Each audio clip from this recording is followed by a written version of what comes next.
저는 고도 3,500m 상공에서 뛰어내려 남한으로 왔습니다. 어떻게 왔냐고요? 낙하산 타고 왔습니다. 고공훈련 도중 비행기 문을 강제로 개방하고 자유를 찾아 망설임 없이 점프했습니다. 제가 왜 이런 목숨을 건 무모한 선택을 했을까요? 죽기 아니면 살기다라는 마음으로 뛰어내려 다행히 남한 땅 나무에 걸려 살았는데 제 몸은 허공에 대롱대롱 매달린 채 꼼짝도 할 수 없었습니다. 아무도 없는 산속에 이틀 동안 혼자 매달리며 이제 죽었다고 생각이 들 때쯤 야, 저기 뭐야? 사람 아니야? 남한 병사의 목소리. 살려주세요. 귀순입니다. 귀순. 저는 조선인민군 공수부대 특급전사 출신 리지훈입니다. 제 이야기는 함경북도 청진의 어느 허름한 노동자 아파트에서 시작됩니다. 이야기를 시작하기 전에 무료로 할 수 있는 구독 버튼과 좋아요를 눌러주시면 매일 감동적인 탈북 이야기를 들으실 수 있습니다. 그리고 어느 지역에서 이 사연을 듣고 계시는지 댓글로 남겨주시면 한 분 한 분 반갑게 인사드리겠습니다. 사연 시작합니다. 저는 1987년 함경북도 청진시 송평구역에서 태어났습니다. 아버지는 김책제철소에서 일하는 노동자였고 어머니는 장마당에서 손두부를 만들어 파셨지요. 넉넉한 형편은 아니었지만 그래도 굶지는 않았습니다. 아버지가 제철소에서 몰래 빼돌린 고철 조각들을 어머니가 장마당에서 팔았거든요. 그 시절엔 다들 그렇게 살았습니다. 안 그러면 버틸 수가 없었으니까요. 저한테는 3살 터울 여동생 지희가 있었는데 어릴 때부터 유난히 저를 잘 따랐습니다. 제가 학교 끝나고 집에 오면 문 앞에서 기다리고 있다가 달려와 안기곤 했지요. 오빠, 오늘 뭐 배웠어? 그 맑은 눈으로 올려다보며 묻던 지희의 얼굴이 아직도 눈에 선합니다. 어린 시절의 저는 공부보다는 몸 쓰는 일에 소질이 있었습니다. 달리기를 하면 늘 1등이었고 높은 곳에서 뛰어내리는 것도 겁이 없었어요. 중학교 시절 체육 선생님이 저를 유심히 보시더니 어느 날 따로 부르셨습니다. 지훈아, 너 평양체육단 선발전에 한번 나가볼 생각 없냐? 평양체육단이라니 가슴이 뛰었습니다. 평양에 가면 잘 먹을 수 있고 출세할 수 있다고 들었거든요. 저는 열심히 준비했습니다. 매일 새벽마다 일어나 달리고 턱걸이를 하고 제 한계를 시험했지요. 하지만 결과는 탈락이었습니다. 체력 검사는 통과했지만 신원 조회에서 걸렸다고 하더군요. 나중에 알고 보니 저희 할아버지가 한국전쟁 때 의용군으로 끌려갔다가 국군 포로가 되셨던 적이 있었습니다. 그게 저희 가족의 성분에 찍혀 있었던 거지요. 북한에서 출신 성분이라는 건 태어날 때부터 등에 짊어지는 보이지 않는 짐 같은 겁니다. 아무리 노력해도 벗어날 수 없는 족쇄였지요. 2005년, 저는 18살이 되던 해에 군에 입대했습니다. 솔직히 말씀드리면 입대가 싫지는 않았습니다. 집에 있으면 입 하나 줄어드는 거고 군대 가면 최소한 밥은 먹여준다고 하니까요. 어머니는 눈물을 흘리셨지만 아버지는 제 어깨를 툭 치시며 말씀하셨습니다. 남자는 군대 가야 철든다. 잘 다녀와라. 그게 아버지와 나눈 마지막 대화다운 대화였습니다. 입대 후 신병 훈련을 받는데 웬 간부들이 저희를 하나하나 관찰하더군요. 나중에 알았지만 그들은 특수부대 선발관들이었습니다. 체력 테스트, 심리검사, 고소공포증 테스트, 별별 테스트를 다 받았는데 저는 그걸 다 통과해버렸습니다. 특히 10m 높이 구조물에서 뛰어내리는 테스트에서 제가 눈 하나 깜짝 안 하고 뛰어내리니까 선발관이 고개를 끄덕이더군요. 그렇게 저는 조선인민군 경보교도지도국 산하 공수부대에 배치되었습니다. 공수부대. 하늘에서 뛰어내리는 부대라는 말에 처음엔 겁이 났습니다. 높은 곳이 무섭지 않다고는 했지만 비행기에서 뛰어내리는 건 차원이 다른 이야기니까요. 하지만 첫 강화 훈련을 마친 뒤 저는 완전히 달라졌습니다. 3000m 상공에서 몸을 던지는 그 순간을 어떻게 설명해야 할까요? 바람이 얼굴을 때리고 심장이 입 밖으로 튀어나올 것 같고 세상이 빙글빙글 돌아가는 그 3초간의 자유낙하. 그 순간만큼은 제가 어디 출신인지 성분이 뭔지 아무것도 상관없었습니다. 저는 그냥 하늘을 나는 한 마리 새였어요. 그 짧은 순간만큼은 진짜로 자유롭다는 착각을 했습니다. 착각이었다는 걸 나중에야 알게 됐지만요. 저는 훈련에 미친 듯이 매달렸습니다. 새벽 5시에 일어나 체력 단련을 하고 낙하산 접는 법을 누구보다 완벽하게 익혔으며 야간 강에서도 눈을 부릅뜨고 지형을 읽어냈지요. 다른 병사들이 무서워서 주저하는 순간에도 저는 가장 먼저 뛰어내렸습니다. 리지훈 동무는 타고난 강화병이야. 교관이 그렇게 말했을 때 저는 뿌듯했습니다. 난생 처음으로 뭔가를 잘한다는 소리를 들었으니까요. 2008년 21살이 되던 해에 저는 특급전사 칭호를 받았습니다. 북한 군대에서 특급전사는 대단한 연계입니다. 훈련 성적, 사상교육, 체력 검정 모든 부문에서 최고점을 받아야 하거든요. 저희 부대에서 그 칭호를 받은 건 저 포함 2명뿐이었습니다. 그때까지만 해도 저는 순수하게 믿었습니다. 조국을 위해 목숨을 바치면 영웅이 될 수 있다고, 우리 가족도 성분의 굴레에서 벗어날 수 있다고, 열심히 복무하면 언젠가 인정받을 거라고요. 하지만 2012년 가을, 제 믿음에 첫 번째 균열이 생겼습니다. 그해 9월이었습니다. 야간 강화 훈련 중에 제 동기 한 명이 착지에 실패했어요. 착지 순간 바람이 갑자기 바뀌면서 바위에 부딪혔는데 왼쪽 다리가 이상한 방향으로 꺾여 버렸습니다. 복합골절이었지요. 저희는 그를 들것에 실어 의무대로 뛰어갔습니다. 하지만 의무대에는 변변한 약도, 수술 장비도 없었습니다. 군의관이라는 사람은 부러진 다리를 보더니 그냥 부목을 대고 붕대로 칭칭 감아버리더군요. 동무, 이러다 다리 못 쓰게 될 수도 있습니다. 제대로 된 병원으로 보내야 합니다. 제가 그렇게 말하자 군의관이 저를 노려보며 대답했습니다. 평양병원에 갈 연줄이 있으면 보내, 없으면 이렇게 버티는 수밖에 없어. 그 동기는 결국 다리를 절게 되었습니다. 24살의 젊은 나이에 평생 절뚝거리며 살아야 하는 몸이 되어버린 거지요. 제대한 뒤 그가 어떻게 되었는지는 모릅니다. 다만 군에서 내쳐지듯 쫓겨나는 그의 뒷모습이 오래도록 제 머릿속에 남았습니다. 그날 밤 저는 잠을 이룰 수가 없었습니다. 조국을 위해 목숨을 바치는 군인이 다쳐도 제대로 된 치료 하나 못 받는 게 말이 되는 건가? 우리가 매일 외치는 구호들, 조국 결사옹귀, 수령 결사보위, 그게 다 무슨 소용인가? 정작 우리가 다치면 아무도 책임지지 않는데. 그때 처음으로 의문이 생겼습니다. 우리가 목숨 걸고 지키려는 이 나라는 과연 우리를 지켜주기는 하는 걸까? 그 의문은 씨앗처럼 제 마음속에 심어졌습니다. 2012년 가을 25살의 저는 그때까지만 해도 그 씨앗이 얼마나 크게 자라날지 상상도 하지 못했습니다. 그리고 그 씨앗에 물을 주는 일은 곧 시작될 참이었습니다. 2013년 저는 26살이 되던 해에 소대장급 부사관으로 승진했습니다. 공수부대에서 8년을 복무하면서 쌓아온 경력이 인정받은 거지요. 특급전사 칭회, 야간 강화 성공률 100%, 후배 병사들 교육까지. 저는 제가 열심히 한 만큼 대우받는다고 생각했습니다. 드디어 성분의 벽을 넘어선 거라고 순진하게 믿었던 거지요. 하지만 승진하고 나니 보이는 것들이 달라지더군요. 소대 장급이 되면 부대 운영에 관여하게 됩니다. 보급품 수령, 배분, 관리. 그런 일들을 맡게 되었는데 그때부터 이상한 점들이 눈에 들어오기 시작했습니다. 보급품 장부와 실제 물자가 맞지 않았어요.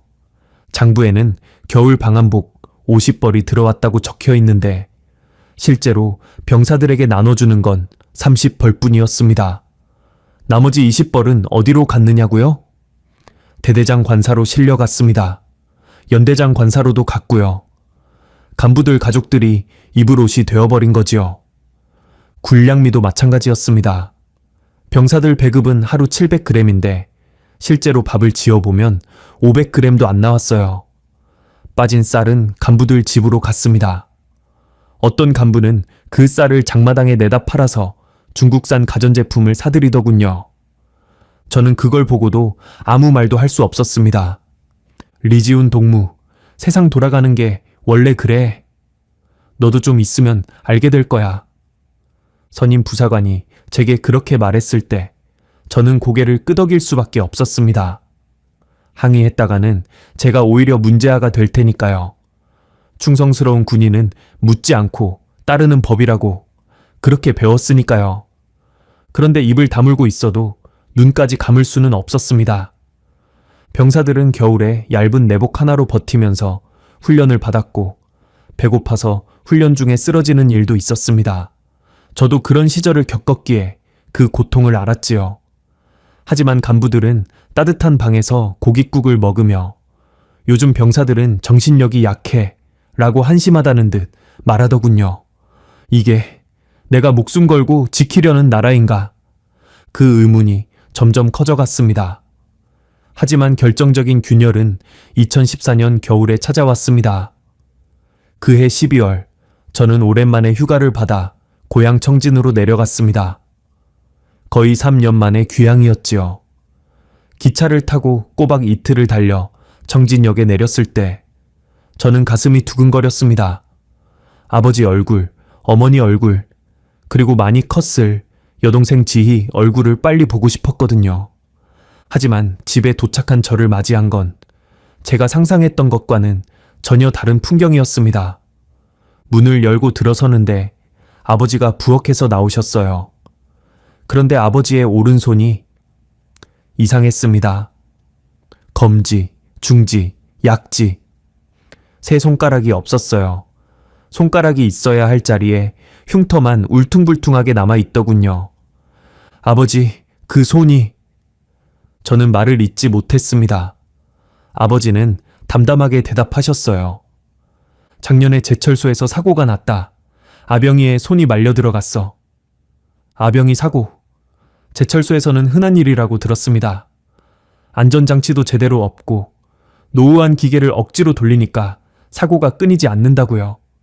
하지만 저는 그게 우리 아버지한테 일어난 일이라고는 상상도 못했습니다. 보상금은요? 산재 처리는 됐습니까? 제가 묻자 아버지는 쓴웃음을 지으셨습니다. 보상금, 되려 내가 처벌받았다. 기계관리 소홀이라고 사고 책임을 물어서 등급이 2단계나 떨어졌어. 손가락 3개를 잃었는데 보상은커녕 강등이라니. 저는 믿을 수가 없었습니다. 하지만 그게 끝이 아니었어요. 어머니는 예전보다 훨씬 야위어 계셨습니다. 얼굴에 생기가 없고 눈 밑에는 검은 그림자가 짙게 내려앉아 있었지요. 물어보니 그해 여름에 장마당 단속에 걸렸다고 하더군요. 두부 장사가 불법 상행이라며 보안원들이 벌금을 물렸는데 그 돈을 마련하느라 집안 살림을 다 털었다고요. 네 동생이 대학도 못 다니게 됐다. 어머니가 그렇게 말씀하실 때 저는 가슴이 철렁 내려앉았습니다. 지희가요? 왜요? 등록금을 못 내서, 그리고 이제 지희도 장마당에서 일해야 벌금을 갚을 수 있어. 19살 지희는 방 한쪽 구석에 쭈그리고 앉아 있었습니다. 제가 기억하는 지희는 호기심 많고 밝은 아이였는데 그 아이의 눈에서 빛이 사라져 있더군요. 학교를 그만두고 장마당에서 남의 짐을 나르는 일을 하고 있다고 했습니다. 오빠, 나 괜찮아. 걱정 마. 지희가 억지로 웃으며 그렇게 말했을 때 저는 그 자리에서 울음이 터질 것 같았습니다. 그날 밤 저는 잠을 이룰 수가 없었습니다. 허름한 방바닥에 누워 천장을 바라보며 생각했지요. 내가 목숨 걸고 훈련하는 동안 내 가족은 이렇게 살고 있었구나. 나는 조국을 지킨다며 하늘에서 뛰어내리고 있었는데 그 조국은 내 가족을 이 지경으로 만들어 놓았구나. 아버지는 30년 넘게 제철소에서 일했습니다. 젊음을 다 바쳤어요. 그런데 손가락을 잃고 돌아온 건 처벌과 강등이었습니다. 어머니는 가족을 먹여 살리려고 두부를 팔았을 뿐인데 범죄자 취급을 받았고요. 지희는 아무 잘못도 없이 미래를 빼앗겼습니다. 이게 우리가 충성을 바치는 나라의 실체였습니다. 휴가를 마치고 부대로 복귀하는 기차 안에서 저는 창밖을 멍하니 바라보았습니다. 얼어붙은 들판이 끝없이 펼쳐지더군요. 그 풍경처럼 제 마음도 얼어붙어 있었습니다. 부대로 돌아온 뒤 저는 이상한 행동을 시작했습니다. 밤마다 몰래 라디오를 틀었어요. 주파수를 이리저리 돌리다 보면 가끔 한국 방송이 잡히거든요. 처음에는 그냥 호기심이었습니다. 적들이 무슨 말을 하나 들어보자 그런 생각이었지요. 그런데 방송에서 흘러나오는 이야기들이 제 머릿속을 흔들어 놓았습니다. 어느 날 밤에는 탈북자 인터뷰가 나왔어요. 함경북도 출신이라는 남자가 자신이 어떻게 탈북했는지, 한국에서 어떻게 살고 있는지 이야기하더군요. 처음엔 무서웠습니다. 한국이 정말 적인 줄 알았으니까요. 하지만 여기 와보니 여기서는 일한 만큼 벌 수 있고 아프면 병원에 갈 수 있고 하고 싶은 말을 할 수 있습니다. 북에서는 상상도 못했던 일이지요. 그 말이 제 가슴에 박혔습니다. 일한 만큼 벌 수 있다. 아프면 병원에 갈 수 있다. 하고 싶은 말을 할 수 있다. 아버지가 손가락을 잃고도 병원 한번 제대로 못 간 일이 떠올랐습니다. 어머니가 두부 팔다가 범죄자 취급받은 일이 떠올랐고요. 지희가 꿈을 포기해야 했던 일도요.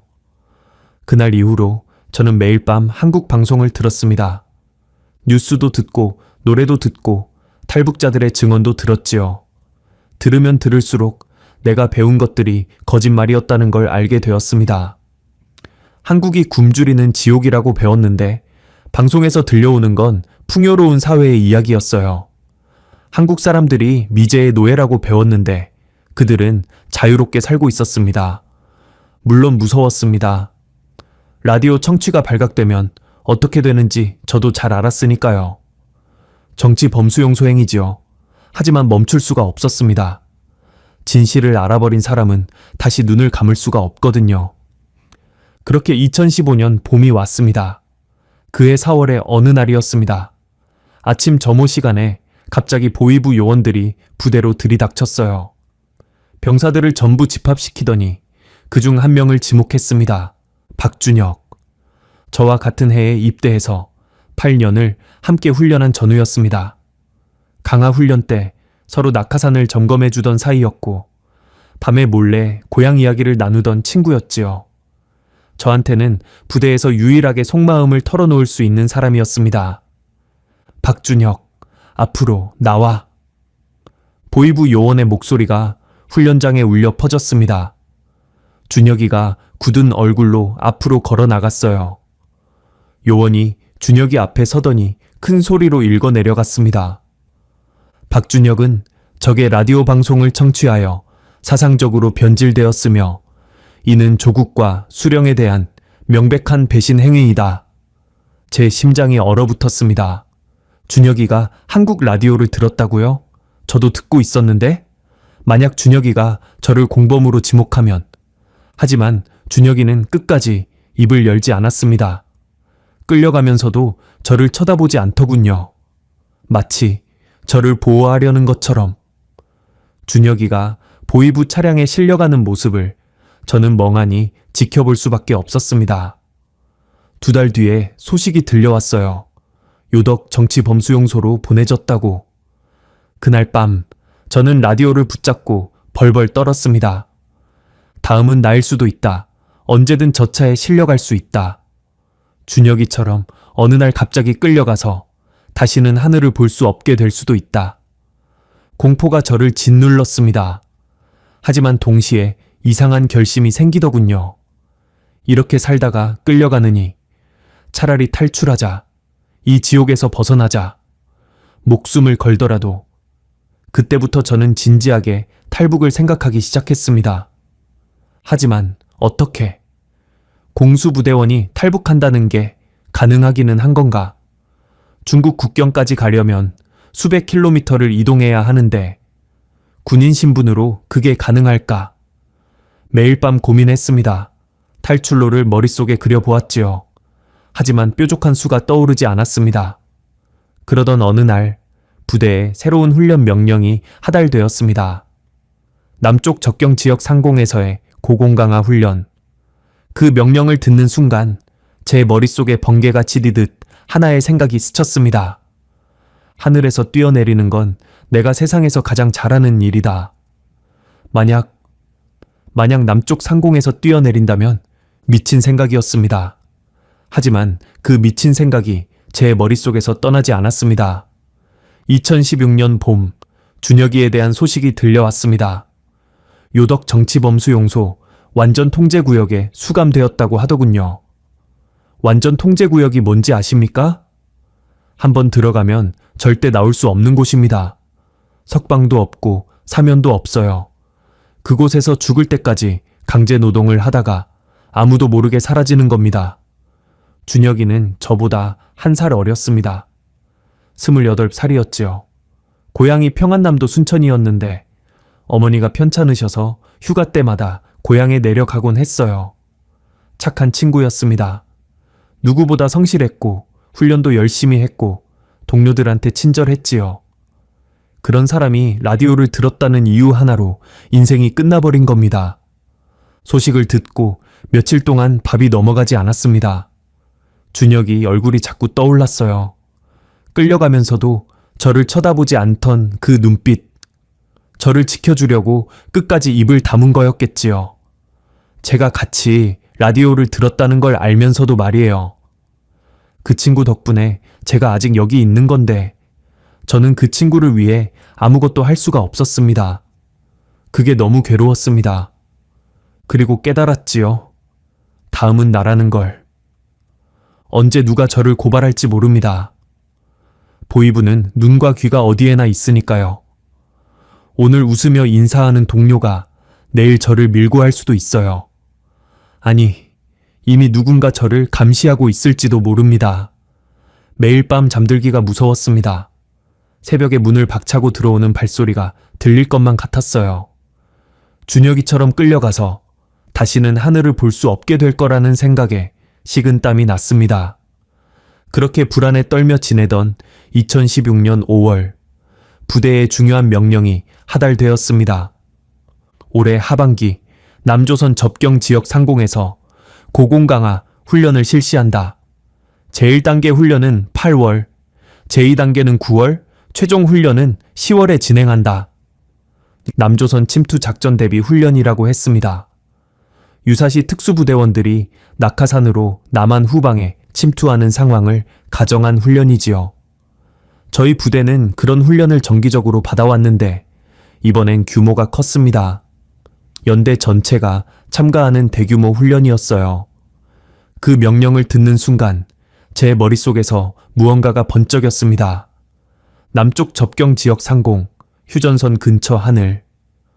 거기서 뛰어내린다면? 미친 생각이라는 건 알았습니다. 군용기에서 이탈해서 혼자 뛰어내린다. 착지하자마자 한국군에게 발견되어야 하는데 만약 북한 영토에 떨어지면? 만약 착지에 실패하면? 변수가 너무 많았어요. 하지만 동시에 이런 생각도 들었습니다. 나는 11년 동안 하늘에서 뛰어내리는 훈련만 했다. 야간 강화, 고고도 강화, 정밀 착지. 그게 내가 세상에서 가장 잘하는 일이다. 걸어서 중국 국경까지 가는 건 자신이 없지만 하늘에서 뛰어내리는 건 할 수 있다. 그날 밤부터 저는 본격적으로 계획을 세우기 시작했습니다. 첫 번째는 항로 분석이었습니다. 훈련 비행 항로는 군사 기밀이지만 소대 장급 부사관인 저는 어느 정도 정보에 접근할 수 있었어요.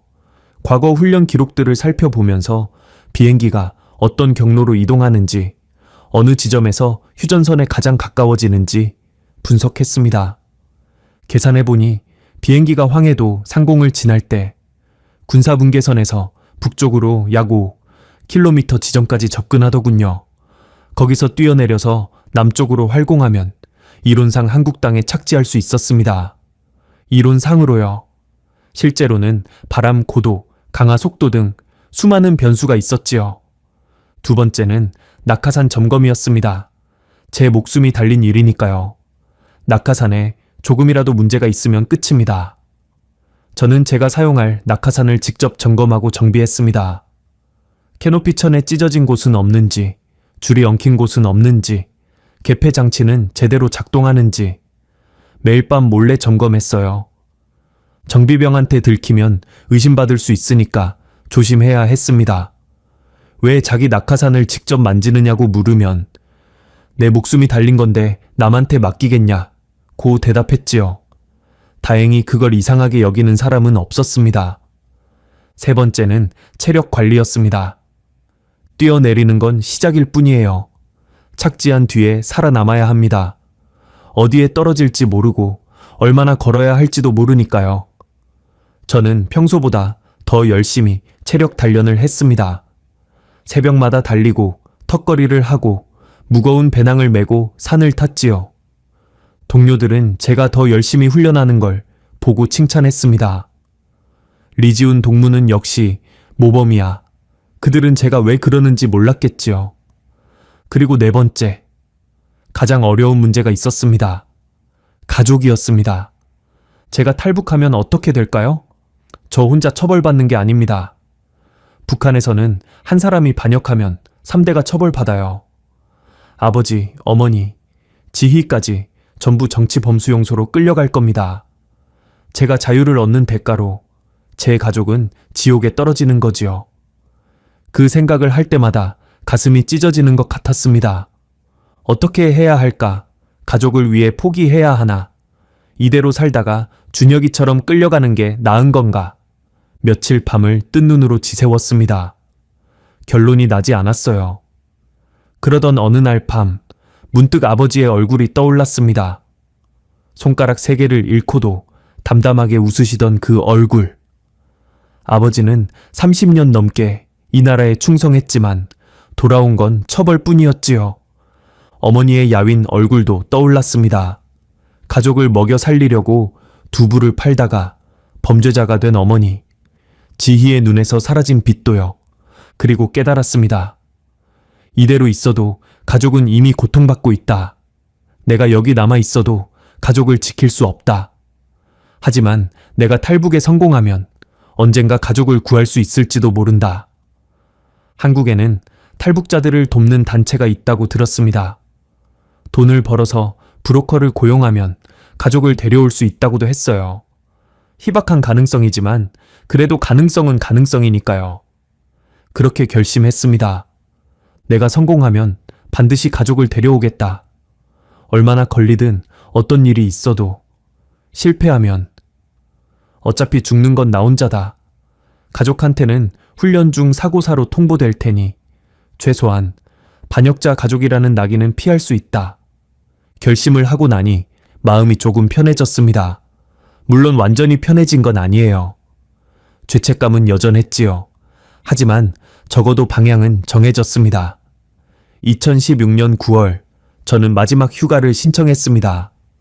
청진으로 내려가는 기차 안에서 창밖을 바라보았습니다. 이게 마지막일 수도 있다는 생각에 스쳐 지나가는 풍경 하나하나가 눈에 박히더군요. 언덕 위의 소나무들, 들판에서 일하는 농민들, 작은 역들. 내가 태어나고 자란 땅인데 이제 다시는 못 볼 수도 있겠구나. 집에 도착했을 때 어머니가 대문 앞에서 기다리고 계셨습니다. 지훈아, 왔구나. 밥 먹었니? 어머니는 예전보다 더 야위셨지만 저를 보는 눈빛만은 여전히 따뜻했습니다. 저는 억지로 웃으며 대답했지요. 예, 먹었습니다. 어머니 건강은 좀 어떠세요? 나야 괜찮다. 들어와. 아버지도 기다리고 있어. 집 안으로 들어가니 아버지가 방에 앉아 계셨습니다. 세 손가락이 없는 오른손으로 담배를 말고 계시더군요. 저를 보시더니 고개를 끄덕이셨어요. 왔냐? 예, 아버지. 지희도 저녁 때 장마당에서 돌아왔습니다. 26살이 된 지희는 어느새 어른이 되어 있었지만 여전히 저를 보면 환하게 웃었어요. 오빠, 진짜 오랜만이다. 얼굴 많이 탔네. 넌 더 야윈 것 같은데? 밥은 잘 먹고 다니냐? 응, 잘 먹어. 걱정 마. 거짓말이라는 걸 알았습니다. 지희의 손은 거칠어져 있었고 뺨은 움푹 파여 있었거든요. 하지만 저도 거짓말을 했습니다. 곧 이별이라는 걸, 어쩌면 영원한 이별이라는 걸 말하지 못했으니까요. 그날 밤 저는 가족들과 함께 저녁을 먹었습니다. 어머니가 어디선가 쌀을 구해서 흰쌀밥을 지으셨더군요. 반찬은 변변치 않았지만 그래도 오랜만에 온 가족이 함께 밥을 먹는 자리였습니다. 아버지가 소주를 한 잔 따르시며 말씀하셨어요. 지훈아, 부대 생활은 어떠냐? 예, 잘하고 있습니다. 곧 큰 훈련이 있는데 열심히 하려고요. 그래, 조국을 위해 힘써라. 우리 가문에서 처음으로 출세하는 거다. 아버지의 말씀에 가슴이 미어졌습니다. 저는 조국을 위해 힘쓰는 게 아니라 조국을 버리려는 건데 아버지를 속이고 있다는 죄책감이 목을 졸랐어요. 예, 아버지, 꼭 그러겠습니다. 밤늦게까지 이야기를 나눴습니다. 어린 시절 이야기, 동네 이야기, 별것 아닌 이야기들. 하지만 저한테는 하나하나가 소중했습니다. 마지막이 될 수도 있으니까요. 다음 날 아침 부대로 돌아가기 전에 저는 어머니와 잠깐 둘이 이야기할 시간을 가졌습니다. 어머니, 저 이번에 훈련 끝나면 진급할 수도 있대요. 진급하면 월급이 올라서 집에 더 많이 보낼 수 있을 거예요. 거짓말이었습니다. 하지만 어머니한테 희망을 주고 싶었어요. 그래? 우리 아들 정말 장하구나. 어머니는 네가 건강하기만 하면 그걸로 됐다. 어머니가 제 손을 꼭 잡으시며 말씀하셨습니다. 그 손이 얼마나 거칠고 얼마나 작아지셨는지. 저는 그 손을 놓지 못하고 한참을 서 있었습니다. 어머니, 사랑합니다. 그 말이 입 밖으로 나왔을 때 저도 놀랐습니다. 북한에서는 가족한테 그런 말을 잘 안 하거든요. 어머니도 놀라셨는지 저를 멀뚱멀뚱 쳐다보셨어요. 이 녀석이 갑자기 왜 그래? 군대 가서 이상한 거 배워왔냐? 어머니는 웃으시며 농담을 하셨지만 눈가가 촉촉해지시더군요. 그냥 말하고 싶었습니다. 지희와도 작별 인사를 했습니다. 오빠, 다음에 또 와. 기다릴게. 그래, 꼭 올게. 지희야, 넌 꼭 행복해져야 해. 알았지? 제가 그렇게 말하자 지희가 고개를 갸웃거렸습니다. 오빠, 왜 그래? 무슨 일 있어? 아니, 그냥 동생이 잘 되기를 바라는 게 이상하냐? 이상해. 오빠 원래 그런 말 안 하잖아. 저는 억지로 웃었습니다. 내가 철이 좀 들었나 보다. 가야 해, 지희야. 건강해라. 청진역으로 향하는 길에 뒤를 돌아보았습니다. 어머니와 지희가 멀리서 손을 흔들고 있었어요. 저도 손을 흔들었습니다. 눈물이 날 것 같아서 빨리 걸었지요. 미안해, 어머니. 미안해, 아버지. 미안해, 지희야. 내가 살아남으면 반드시 데리러 올게. 반드시. 그렇게 마지막 휴가가 끝났습니다. 부대로 돌아온 뒤 저는 더욱 치밀하게 준비했습니다. 8월에 있었던 제1단계 훈련에서 비행 항로와 강화 지점을 다시 한번 확인했고 9월 제2단계 훈련에서는 야간 강화 감각을 최대한 끌어올렸지요. 그리고 2016년 10월 15일 부대에 명령이 하달되었습니다. 10월 18일 저차 야간 고공강화 훈련 실시, 강화고도 3,500m, 강화 인원 12명. 사흘 뒤였습니다. 저는 명단에 제 이름이 있는 것을 확인했습니다.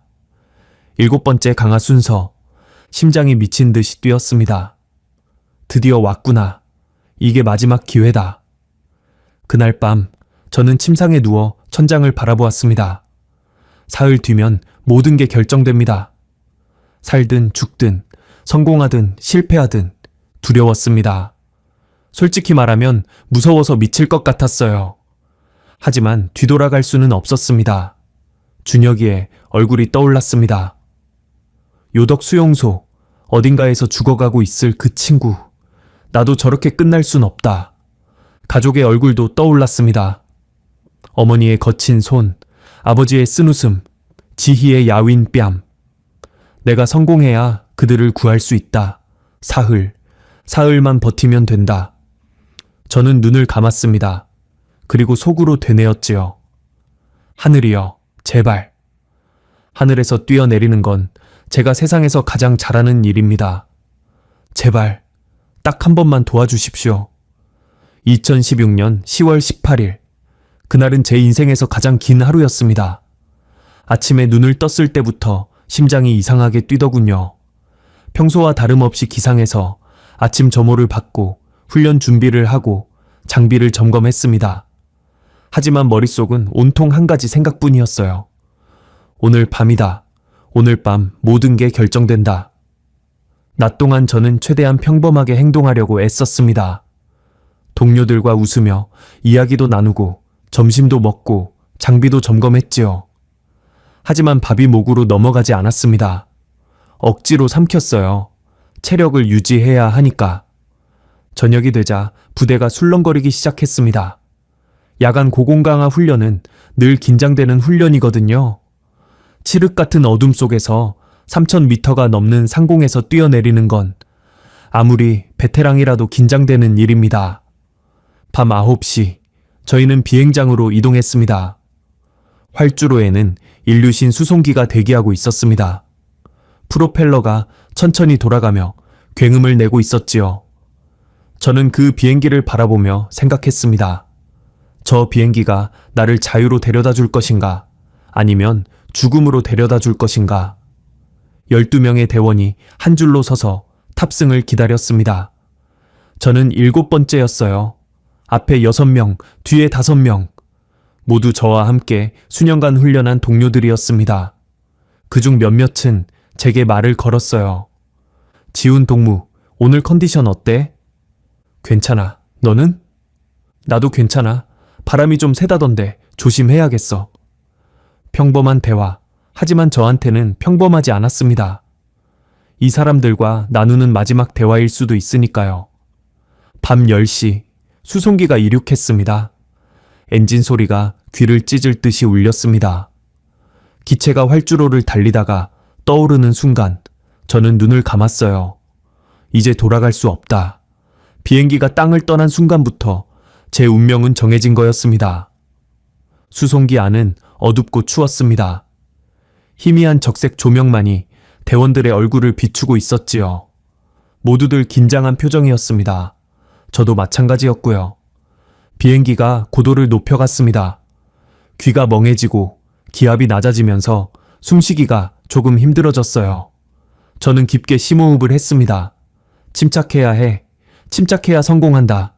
약 40분이 지났을까요? 기내 스피커에서 조종사의 목소리가 흘러나왔습니다. 강화 지점까지 10분, 장비 최종 점검. 저는 낙하산 멜빵을 다시 한번 확인했습니다.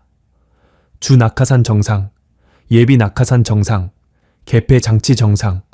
수백 번 점검한 것들이지만 또 한 번 확인했어요. 오늘은 실수가 용납되지 않으니까. 그때 창밖을 바라보았습니다. 칠흑 같은 어둠뿐이었어요. 구름 사이로 가끔 땅에 불빛이 보이다가 사라지곤 했습니다. 저 아래 어딘가에 휴전선이 있다. 그리고 그 너머에 대한민국이 있다. 심장이 미친 듯이 뛰기 시작했습니다. 강화 지점까지 5분, 준비.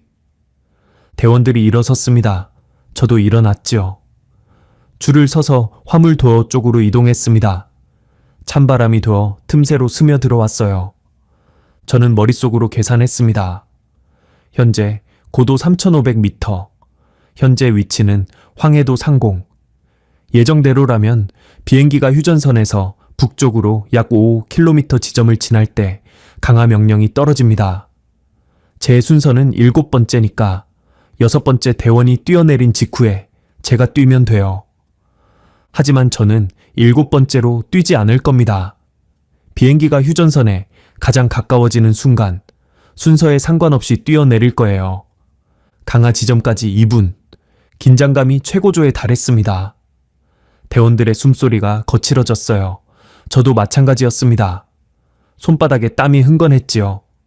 그런데 그 순간 예상치 못한 일이 벌어졌습니다. 기내 스피커에서 조종사의 목소리가 다시 울렸어요. 바람 영향으로 항로 수정, 강화 명령 20초 앞당김, 준비. 20초 앞당긴다고요? 제 머릿속이 빠르게 돌아갔습니다.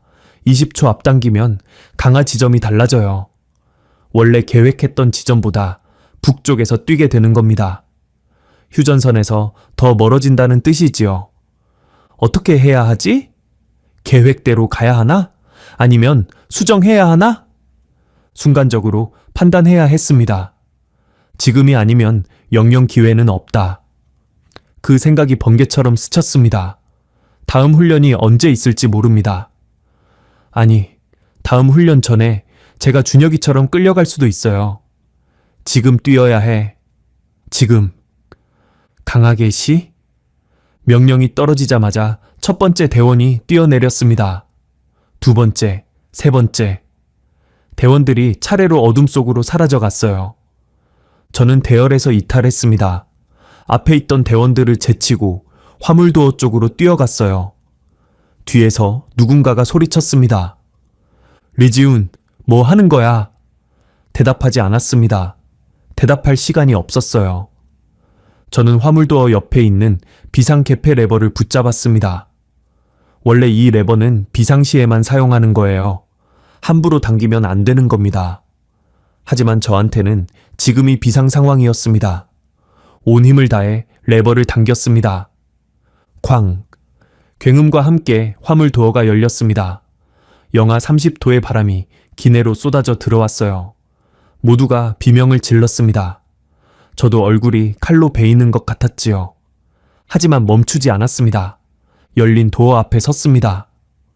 눈앞에 펼쳐진 건 끝없는 어둠이었어요. 아무것도 보이지 않았습니다.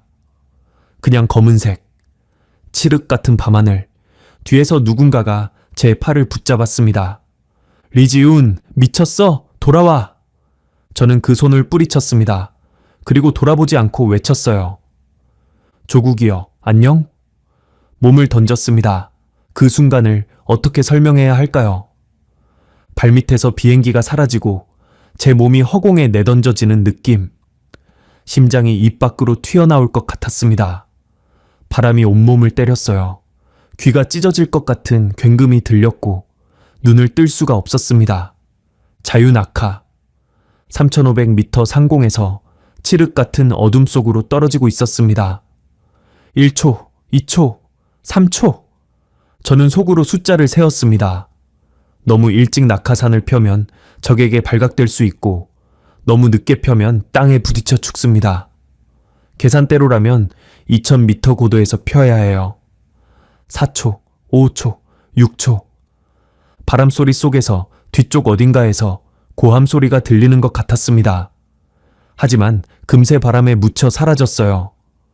이제 저와 비행기 사이의 거리는 점점 멀어지고 있었습니다. 7초, 8초, 9초. 지금이다.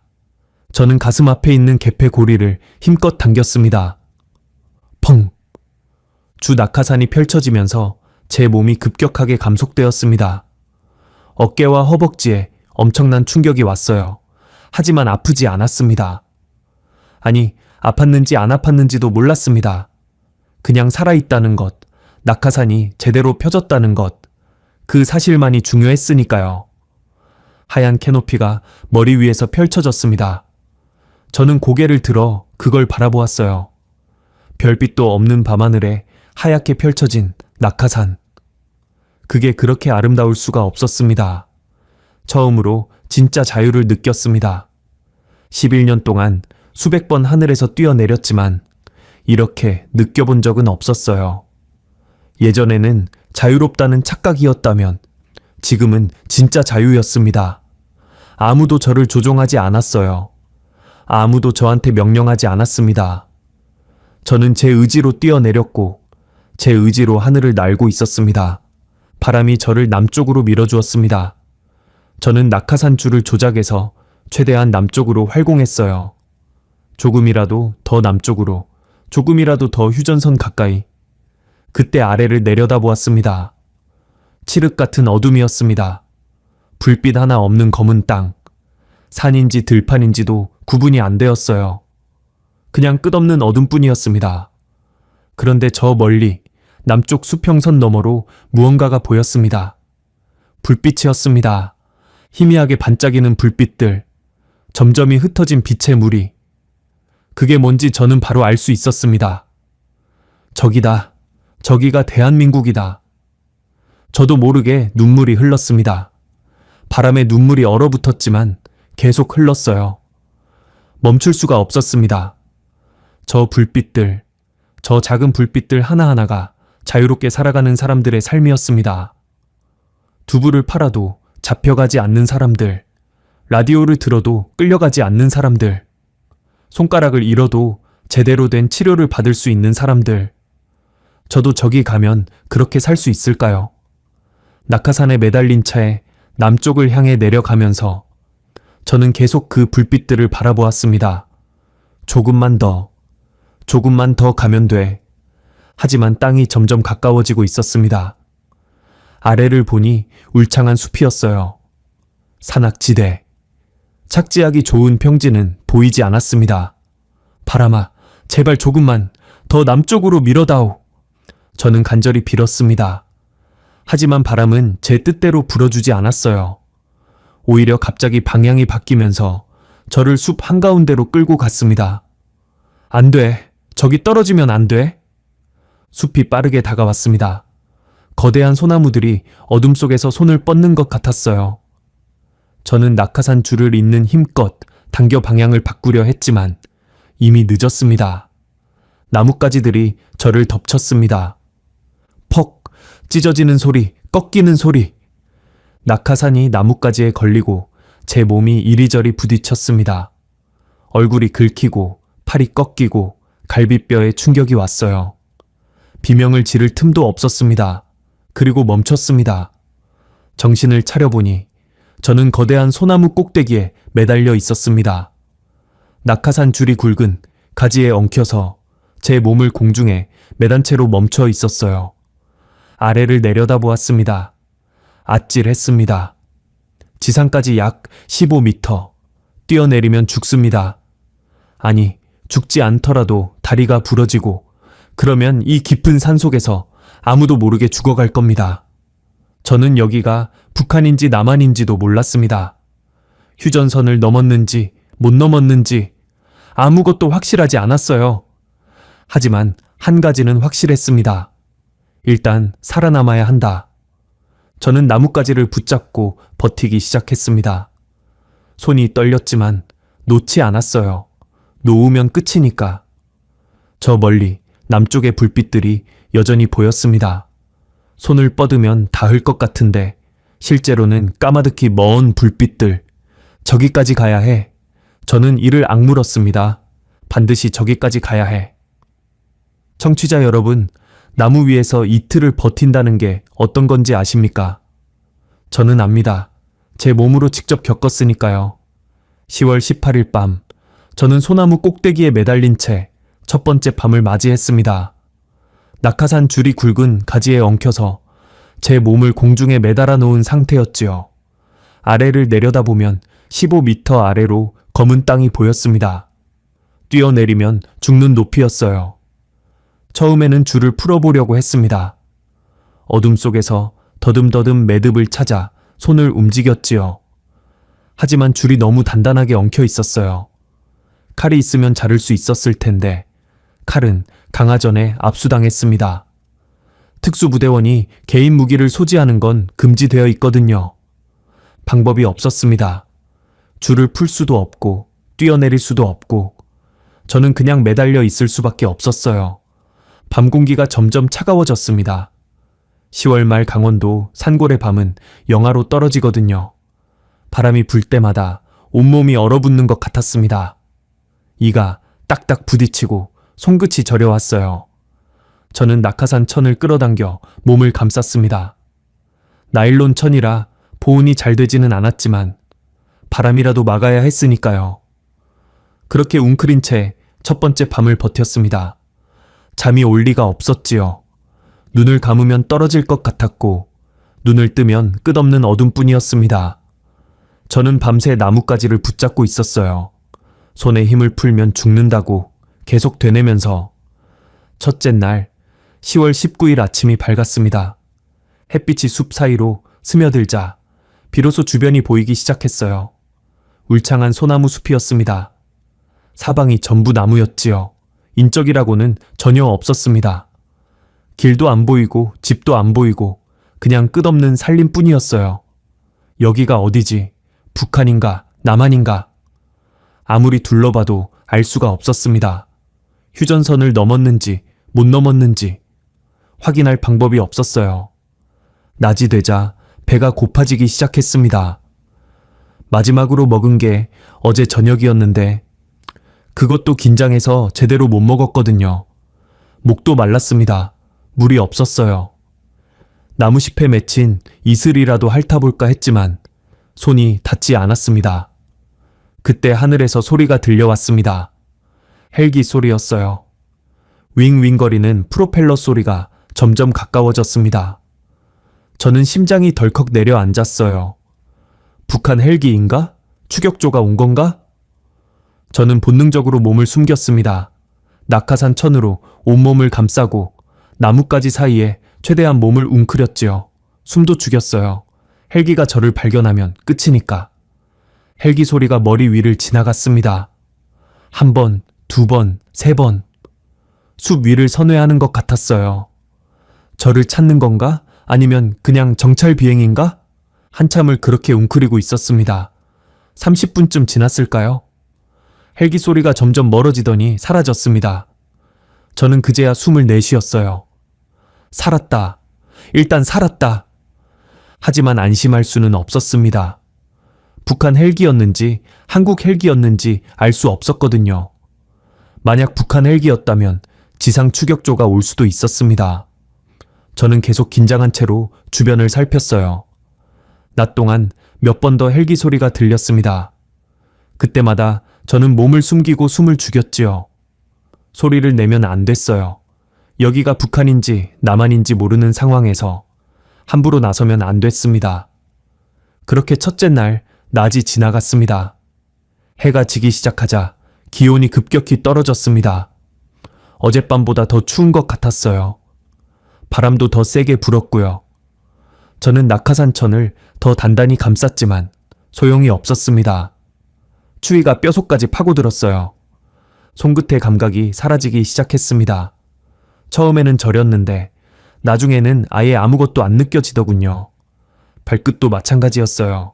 장갑도 없고 두꺼운 양말도 없고 그냥 군복 하나 입은 채로 영하의 밤을 버텨야 했습니다. 이러다 동사하는 거 아닌가 그 생각이 들었습니다. 하지만 어쩔 수 없었어요. 내려갈 수도 없고 올라갈 수도 없고 그냥 버티는 수밖에.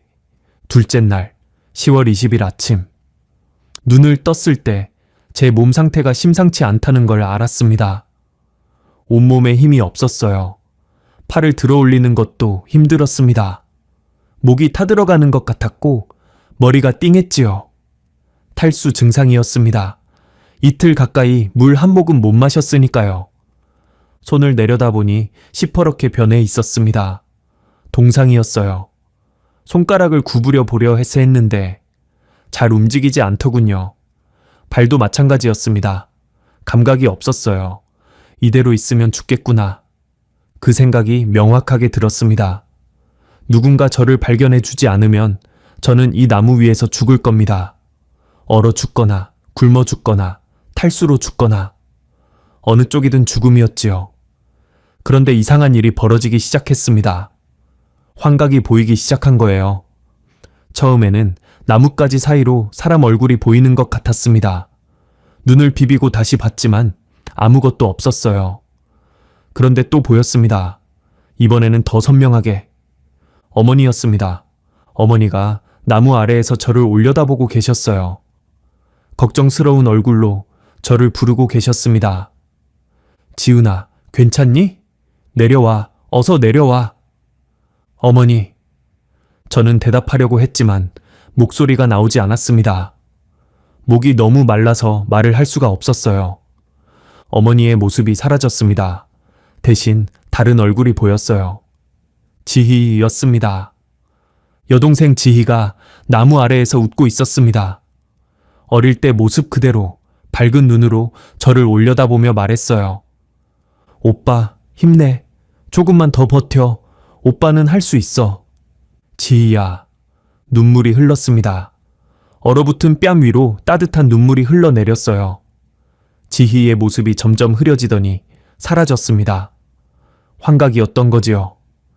하지만 그 환각이 저한테 힘을 주었습니다. 포기하면 안 돼. 여기서 죽으면 안 돼.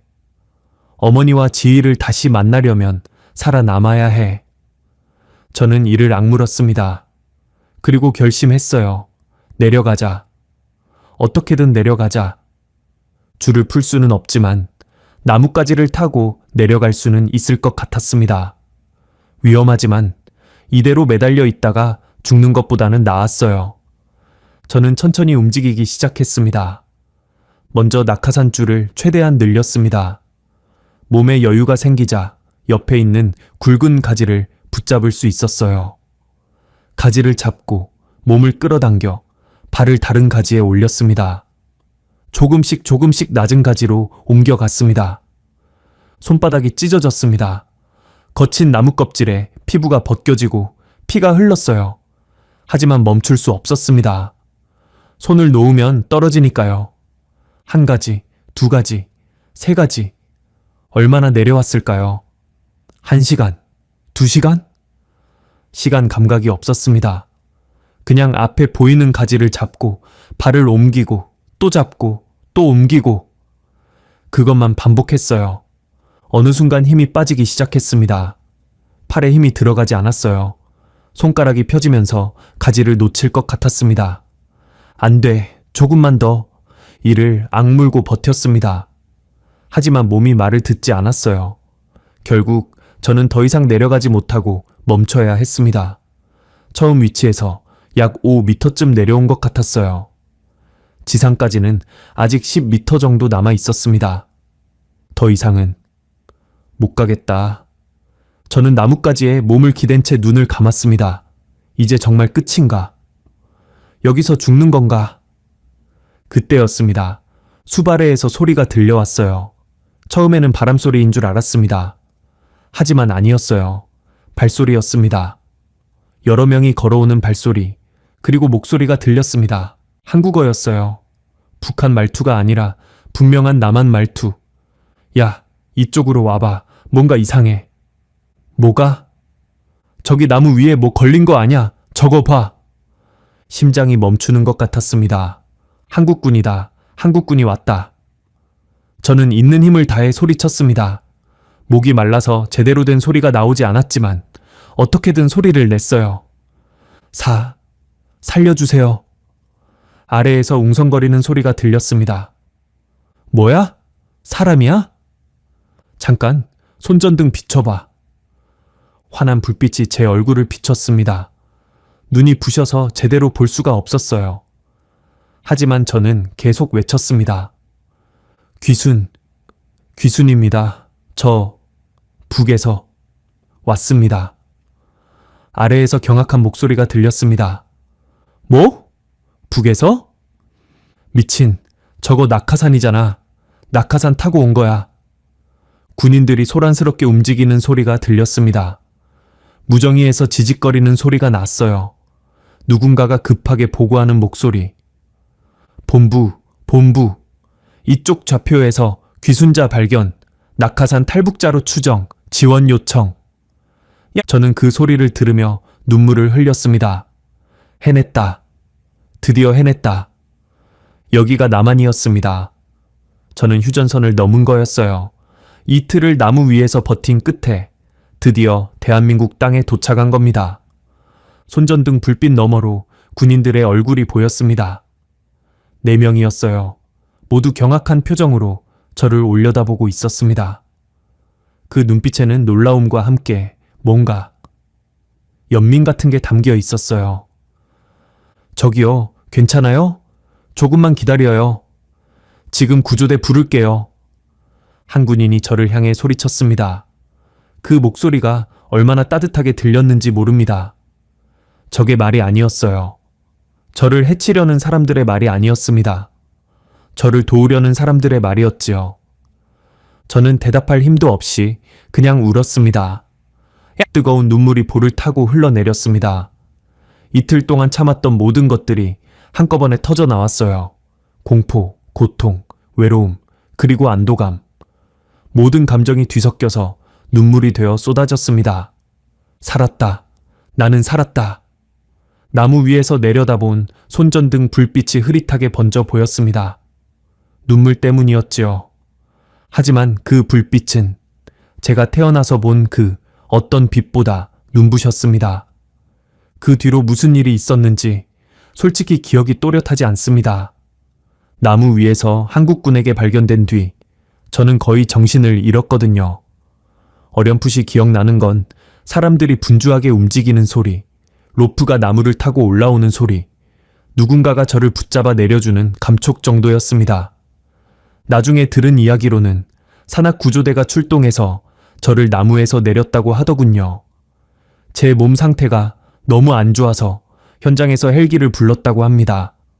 헬기 안에서 눈을 떴을 때 저는 처음에 여기가 어딘지 몰랐습니다. 흰 천장이 보이고 낯선 기계음이 들리고 누군가 제 팔에 뭔가를 꽂고 있었어요. 링거였지요. 의료진이 분주하게 움직이고 있었습니다. 환자 의식 있습니다. 의식 회복! 누군가가 외치는 소리가 들렸어요. 그리고 누군가가 제 얼굴을 들여다보았습니다. 괜찮아요? 제 말 들려요? 한국어였습니다. 부드러운 남한 말투. 저는 그제야 깨달았어요. 아, 내가 살아남았구나. 정말로 한국에 온 거구나. 그 순간 눈물이 터졌습니다. 제가 왜 우는지 저도 몰랐어요. 그냥 눈물이 멈추지 않았습니다. 한국 땅을 밟았다는 사실, 이틀간의 지옥에서 살아남았다는 사실, 그리고 이제 자유롭다는 사실. 모든 게 한꺼번에 밀려오니까 감당이 안 되더군요. 의료진이 당황하며 저를 진정시키려 했지만 저는 한참 동안 울음을 그칠 수가 없었습니다. 저는 군 병원으로 후송되었습니다. 진단 결과는 심각했어요. 양손 동상, 갈비뼈, 세대 골절, 심한 탈수, 저천증. 의사 선생님이 제 상태를 보더니 고개를 절레절레 흔드셨습니다. 하루만 더 늦었으면 돌아가셨을 겁니다. 정말 운이 좋으셨어요. 운이 좋았다고요? 네, 그랬던 것 같습니다. 나무에서 떨어지지 않은 것도 운이었고 한국군 순찰조가 그 시간에 그 장소를 지나간 것도 운이었지요. 만약 그들이 1시간만 늦게 왔어도 저는 그 나무 위에서 죽었을 겁니다. 병원에서 일주일 정도 치료를 받았습니다. 동상에 걸린 손가락은 다행히 절단하지 않아도 됐어요. 조금 더 늦었으면 잘라야 했을 거라고 하더군요. 갈비뼈는 자연 치유를 기다려야 했고 탈수와 저천증은 링거와 보온 치료로 회복되었습니다. 몸이 어느 정도 회복되자 조사가 시작되었습니다. 합동신문센터라는 곳으로 이송되었어요. 탈북자들이 한국에 오면 가장 먼저 거치는 곳이지요. 거기서 신원 확인과 조사를 받습니다. 스파이인지 아닌지, 진짜 탈북자인지 가짜인지 확인하는 거예요. 처음에는 저를 의심하는 시선이 많았습니다. 생각해보면 당연했지요. 군사분계선 근처에서 낙하산을 타고 넘어온 북한 특수부대원이라니 전례가 없는 일이었거든요. 보통 탈북자들은 중국을 거쳐서 오거나 휴전선 철책을 넘어오거나 합니다. 하늘에서 뛰어내려서 온 사람은 제가 처음이었어요. 정말 탈북자가 맞습니까? 혹시 침투 공작권 아닙니까? 조사관이 처음에 그렇게 물었을 때 저는 억울하기도 하고 답답하기도 했습니다. 목숨 걸고 뛰어내렸는데 스파이 취급을 받다니. 하지만 그들의 입장도 이해가 됐어요. 의심하는 게 당연하니까요. 저는 아는 것을 전부 말했습니다. 제가 속해 있던 부대의 명칭, 위치, 지휘관 이름, 훈련 방식과 장비, 침투 루트, 작전 계획. 제가 11년간 공수부대에서 복무하며 알게 된 모든 정보를 털어놓았어요.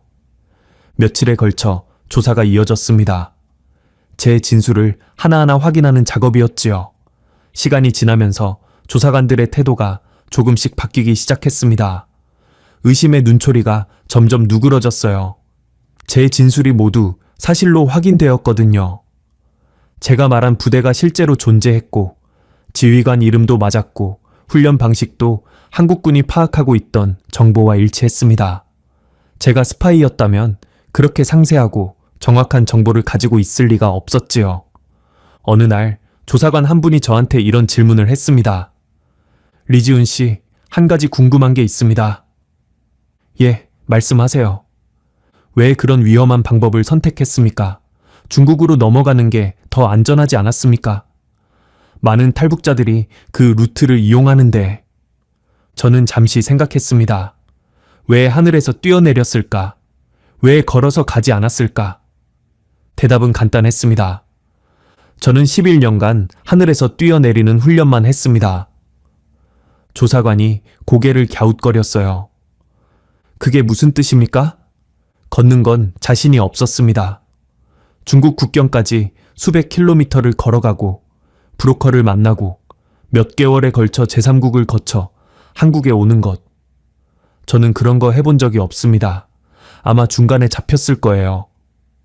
저는 잠시 말을 멈추었다가 이어갔습니다. 하지만 하늘에서 뛰어내리는 그건 제가 세상에서 가장 잘하는 일이었습니다. 3000m 상공에서 뛰어내려서 원하는 지점에 착지하는 것.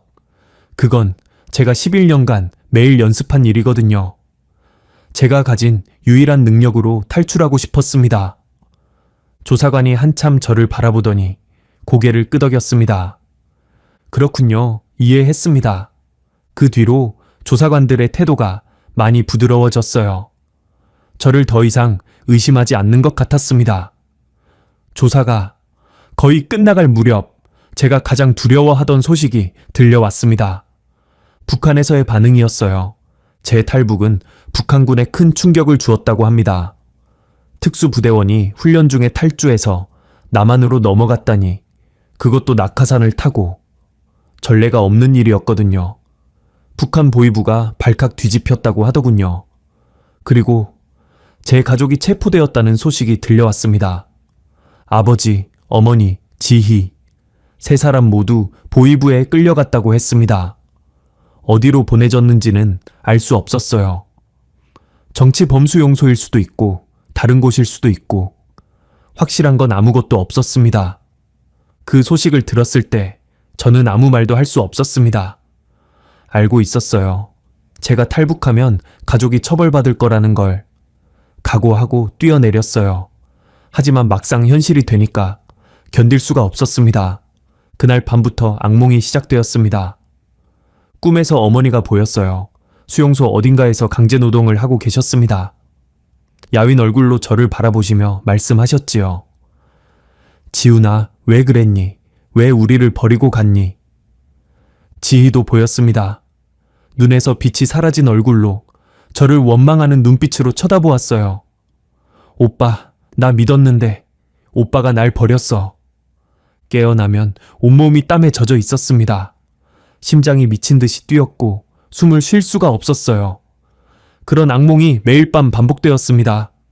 낮에도 힘들었습니다. 밥을 먹다가도 갑자기 어머니 생각이 나면 숟가락을 놓게 되었고, 길을 걷다가도 지희 또래의 여자아이를 보면 눈물이 났어요. 죄책감이 저를 짓눌렀습니다. 그러던 어느 날 정착지원관 선생님이 저를 찾아왔습니다. 40대 중반쯤 되어 보이는 여자분이셨는데 눈빛이 따뜻했어요. 탈북자들의 한국 정착을 돕는 일을 하시는 분이었지요. 지훈 씨, 요즘 많이 힘드시죠? 저는 고개를 끄덕였습니다. 숨길 수가 없었어요. 가족 생각에 잠을 못 자겠습니다. 선생님이 제 옆에 앉으시더니 조용히 말씀하셨습니다. 지훈 씨, 제가 드리고 싶은 말이 있어요. 예. 지금 지훈 씨가 느끼는 죄책감, 저도 이해해요. 가족을 두고 왔으니까. 하지만요, 지훈 씨가 여기서 무너지면 아무것도 바뀌지 않아요. 저는 아무 말도 하지 못했습니다. 지훈 씨가 이곳에서 잘 살아가는 것, 그게 가족을 위한 최선이에요. 그게 무슨 뜻입니까?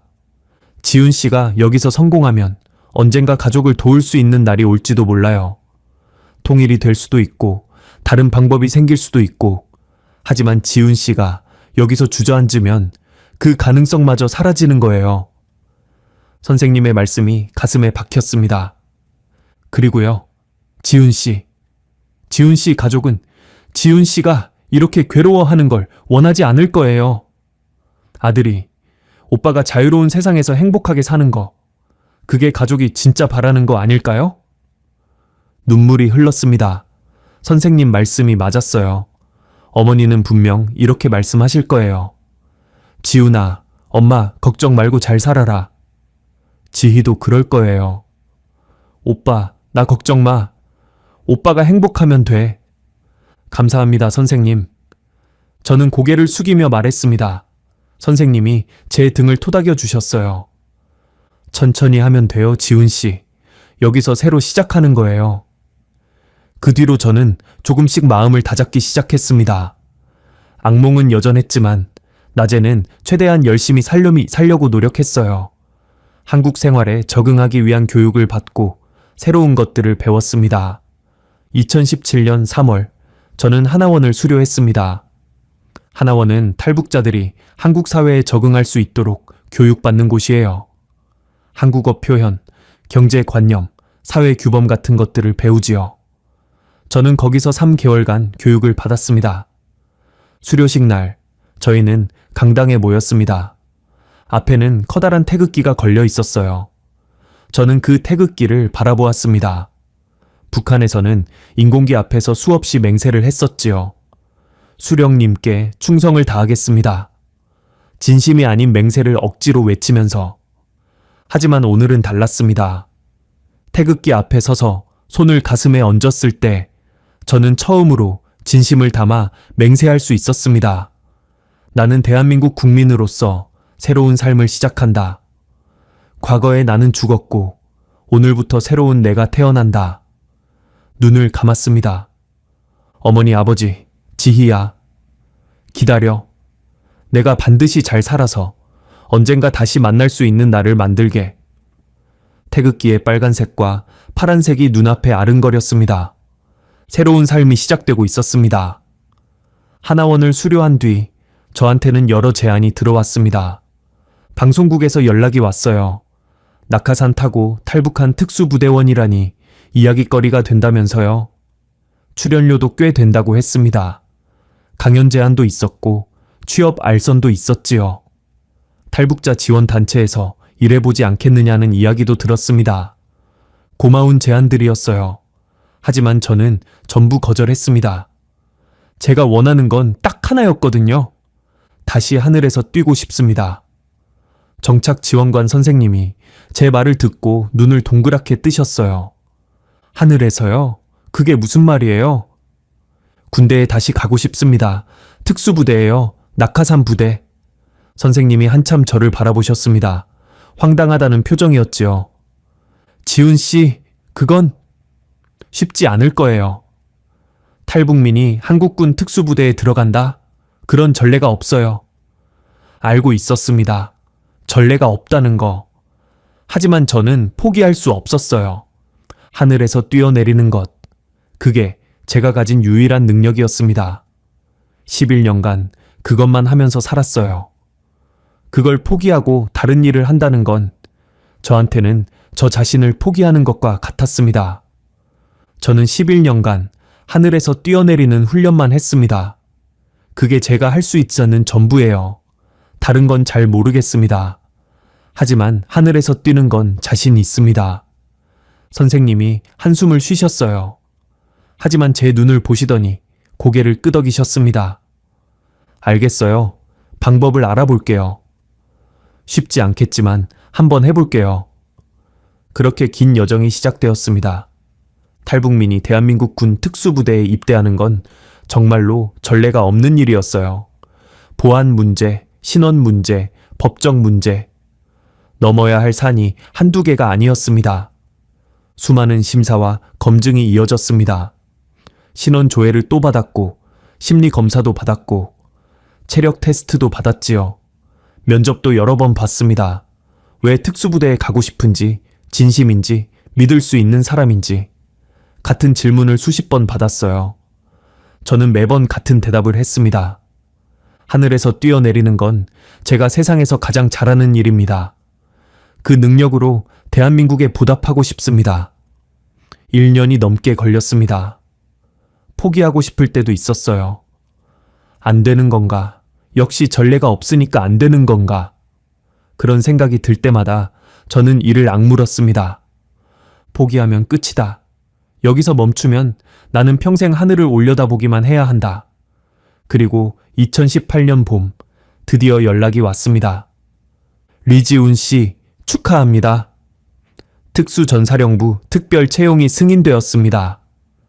그 말을 들었을 때 저는 한참 동안 아무 말도 못했습니다. 진짜인가? 꿈이 아닌가? 정말입니까? 예, 정말입니다. 대한민국 역사상 북한 출신으로 특수부대에 입대하는 첫 번째 사례입니다.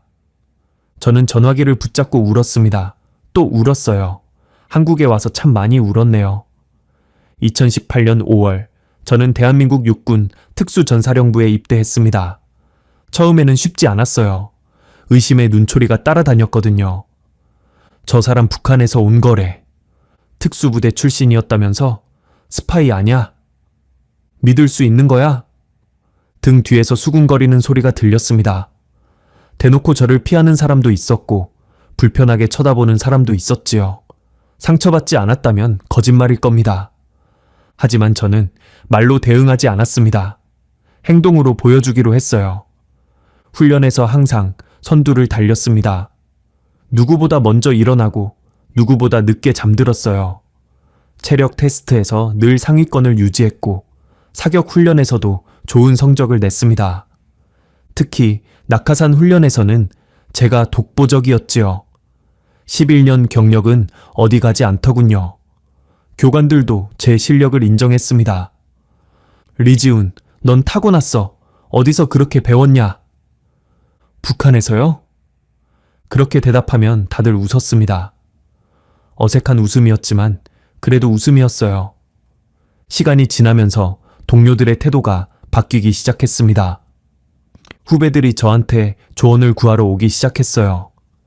낙하산 접는 법, 강화할 때 자세, 착지할 때 요령. 저는 아는 것을 전부 가르쳐 주었습니다. 북한에서 배운 것이든 한국에서 새로 배운 것이든 숨김없이 알려주었지요.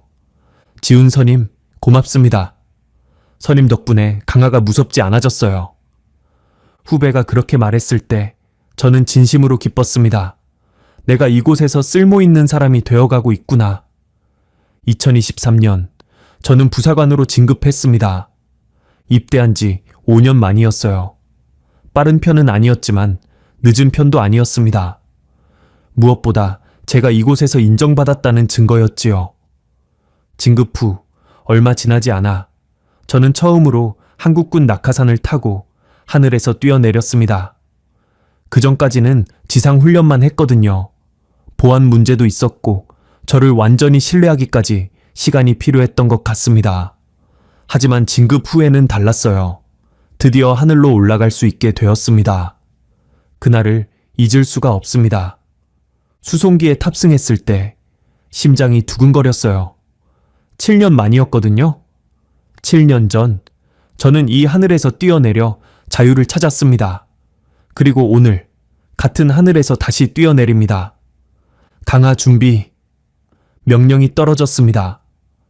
저는 대열에 섰어요. 앞에는 동료들, 뒤에는 후배들. 모두 같은 태극 마크가 새겨진 군복을 입고 있었습니다. 저도 마찬가지였지요. 화물 도어가 열렸습니다. 익숙한 바람이 얼굴을 때렸어요. 강화. 저는 뛰어내렸습니다. 바람이 온몸을 감쌌습니다. 익숙한 느낌. 하지만 완전히 다른 느낌이기도 했어요. 7년 전에는 도망치는 마음으로 뛰어내렸습니다. 발각되면 죽는다는 공포, 실패하면 끝이라는 절박함. 그런 것들이 저를 짓누르고 있었지요. 하지만 오늘은 달랐습니다. 저는 대한민국 군인이었어요. 자유로운 나라의 군인. 누구의 명령에 끌려서가 아니라 제 의지로 선택한 군인. 저를 감시하는 눈도 없었고 저를 처벌할 보위부도 없었습니다. 그냥 저와 하늘과 바람뿐이었어요. 낙하산이 펼쳐졌습니다. 하얀 캐노피가 머리 위에서 펄럭였어요. 저는 아래를 내려다보았습니다. 푸른 들판이 보였습니다. 한국의 땅, 제가 지키기로 한 땅. 착지 순간 저는 무릎을 꿇었습니다. 다른 대원들은 착지하자마자 일어나서 낙하산을 정리했지만 저는 한참 동안 무릎을 꿇은 채 땅을 만졌어요. 흙이 손에 묻었습니다. 7년 전과 같은 한국의 땅이었습니다. 하지만 이번엔 달랐어요. 이번엔 도망자로서가 아니라 이 나라를 지키는 군인으로서 내려온 것이었습니다. 눈물이 났습니다. 또요. 참, 많이도 울었네요, 저는. 부사관님, 괜찮으세요? 후배가 다가와서 물었어요. 저는 고개를 들어 웃었습니다. 응, 괜찮아. 그냥 감격스러워서. 현재 2026년입니다. 저는 여전히 현역으로 복무하고 있습니다. 39살, 이제 젊다고 할 나이는 아니지요. 하지만 아직 하늘에서 뛸 수 있습니다. 그게 저한테는 가장 중요한 거예요. 가끔 방송에 출연해서 제 이야기를 들려주기도 합니다. 처음엔 거절했던 제안을 이제는 받아들이게 되었어요. 제 이야기가 누군가에게 희망이 될 수 있다면 그것도 의미 있는 일이라고 생각하게 되었거든요. 북한의 남은 가족 소식은 여전히 알 수 없습니다. 아버지, 어머니, 지희, 어디에 계신지 살아계신지 아무것도 모릅니다. 수소문해봤지만 아무런 정보도 얻지 못했어요. 그게 가장 가슴 아픈 일입니다. 하지만 저는 희망을 버리지 않습니다. 언젠가 통일이 될 거라고 믿어요. 아니, 믿어야 해요. 그래야 버틸 수 있으니까. 통일이 되면 제가 가장 먼저 하고 싶은 일이 있습니다. 청진으로 달려가서 어머니를 꼭 안아드리는 거예요. 그리고 말씀드리고 싶습니다. 어머니, 아들이 하늘에서 자유를 찾았습니다. 그 말을 꼭 하고 싶습니다. 오늘도 훈련이 있습니다. 아침부터 훈련장에 나와 있어요. 활주로 저편에 수송기가 대기하고 있습니다. 오늘 강화 훈련을 할 신병들이 긴장한 표정으로 서 있더군요. 저는 그 아이들한테 낙하산 점검법을 가르치고 있었습니다. 캐노피 천 상태 확인하고 줄이 꼬인 데 없는지 살펴. 개폐 장치 2번 점검해. 알았지? 예, 부사관님. 신병들이 씩씩하게 대답했어요. 하지만 눈빛에는 긴장이 가득했습니다. 첫 강화를 앞두고 있으니 당연하지요. 그중 한 명이 조심스럽게 저한테 물었습니다. 부사관님, 하나만 여쭤봐도 됩니까? 그래, 뭔데? 부사관님은 무섭지 않으세요? 하늘에서 뛰어내리는 거요. 저는 잠시 그 아이를 바라보았습니다. 20살쯤 되어 보이는 젊은 얼굴. 제가 처음 군대에 갔을 때와 비슷한 나이였어요. 무섭지? 제가 대답하자 신병이 눈을 동그랗게 떴습니다. 예? 부사관님도 무서우세요? 항상 무섭다. 20년 넘게 뛰었는데도 무서워. 3000m 상공에서 뛰어내리는데 안 무서운 사람이 어딨어? 신병이 당황한 표정을 지었어요. 베테랑 부사관이 무섭다고 하니까 더 겁이 났겠지요. 저는 웃으며 말을 이었습니다. 하지만 말이야. 저는 하늘을 올려다보았습니다. 파란 하늘이 끝없이 펼쳐져 있었어요.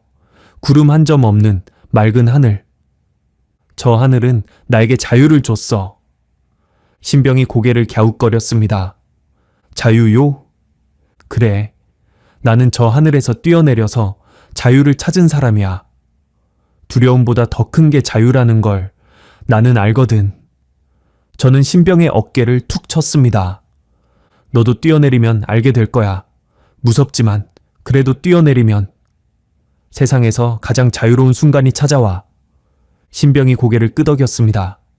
아직 완전히 이해하지는 못한 것 같았어요. 하지만 괜찮습니다. 뛰어내리면 알게 될 테니까. 그때 활주로에서 엔진 소리가 울려 퍼졌습니다. 수송기가 이륙 준비를 시작한 거예요. 프로펠러가 돌아가면서 굉음을 냈습니다. 익숙한 소리, 저를 하늘로 데려다 줄 소리. 자, 준비해라. 곧 탑승이다. 저는 신병들을 이끌고 수송기 쪽으로 걸어갔습니다. 오늘도 하늘에서 뛰어내립니다. 내일도 뛰어내리겠지요. 모레도, 그 다음 날도. 언젠가 통일이 되는 날까지 저는 이 하늘을 계속 날 겁니다. 어머니, 기다려주세요. 아들이 하늘에서 자유를 지키고 있습니다. 언젠가 반드시 다시 만나는 날이 올 겁니다. 그날까지 저는 계속 뛰겠습니다.